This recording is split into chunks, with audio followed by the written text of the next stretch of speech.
আসসালামু আলাইকুম ওরহমতুল্লাহি ওবরকাতু।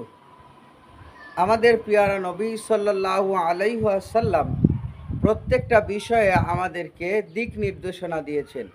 কিভাবে আমরা চলবো, মানুষের সাথে কিভাবে ওঠা বসা করব, কিভাবে কথা বলবো, এরকমভাবেই ইসলামের মধ্যে সবচাইতে উত্তম কাজ হলো একজন মুসলমান ভাইয়ের সাথে যখন দেখা হয় অবশ্যই সেই মুসলমান ভাইকে সালাম দিতে হবে। আল্লাহ রসুল বলেন, আসসালামু কবলাল কালাম, কথাবার্তা বলার পূর্বে আগে সালাম দিতে হবে। কিন্তু কথা হলো, একই জায়গায় যদি হিন্দু, মুসলিম, খ্রিস্টান, বৌদ্ধ বা অন্য কোনো জাতি একই জায়গায় অবস্থান করে, তাহলে ওই জায়গায় কি বলে সালাম দিতে হবে?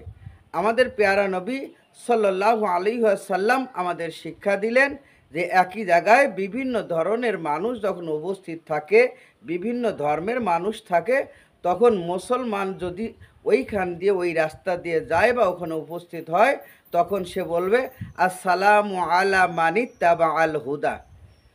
কিভাবে সালাম দিবে? একই জায়গায় বিভিন্ন জাতি, বিভিন্ন ধর্মের মানুষ যদি থাকে, তাহলে সালাম দিতে হবে আসসালামু আলা মানিত্তাবা আল হুদা। এইভাবে সালাম দিতে হবে। আর শুধু মুসলমান যদি এক জায়গায় থাকে, তাহলে সেখানে সালাম দিবে আসসালামু আলাইকুম ওরহমতুল্লাহি ওবারকাতু।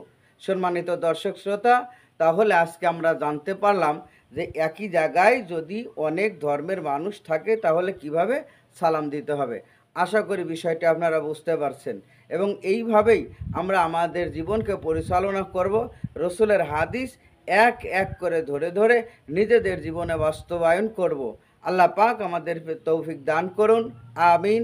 ওয়া আখির দাওয়ানা আনিল হামদুলিল্লাহি রাব্বিল আলামিন। আসসালামু আলাইকুম ওয়া রাহমাতুল্লাহি ওয়া বারাকাতুহু।